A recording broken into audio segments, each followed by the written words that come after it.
Hello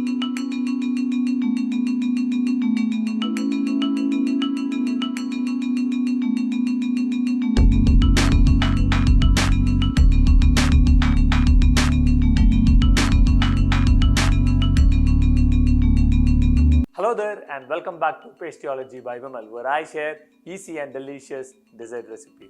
So if you're new to this channel, my name is Vimal, I'm a pastry chef. In today's video, we'll be making a cream cheese panna cotta with some berry compote on top. It won't take more than 5 minutes to prep this dessert, so definitely do try this and tag me on my Instagram handle given below. Let's get started.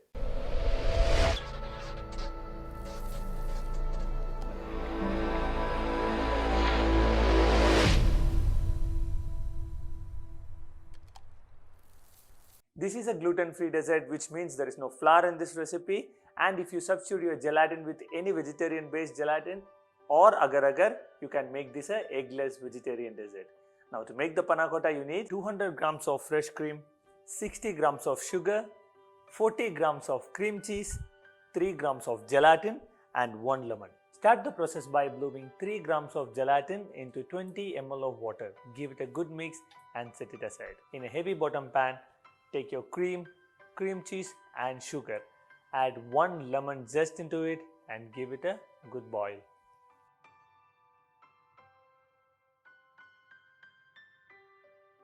Once it is boiled, add your bloom gelatin and mix it until the gelatin dissolves into the cream completely.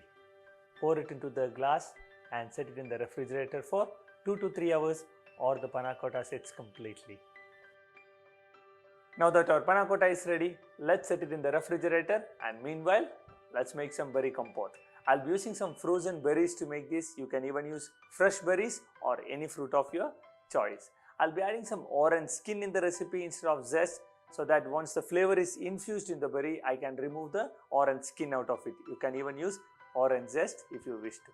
To make the berry compote, cook 100 grams of mixed berries with 20 grams of sugar, some orange skin and cinnamon stick until the berries cook nicely and all the flavors are infused into it. And that's all, your berry compote is ready.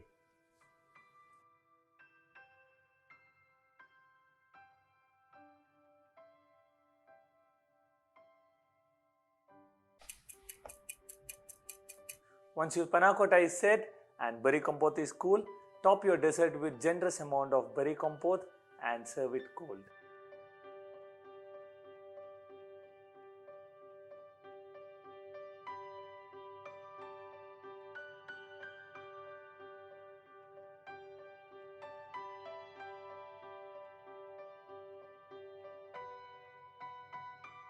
That's all for today. I hope you learn and enjoy the video. Definitely do try this and tag me on my Instagram handle given below. And I'll see you all in the next video with a new recipe.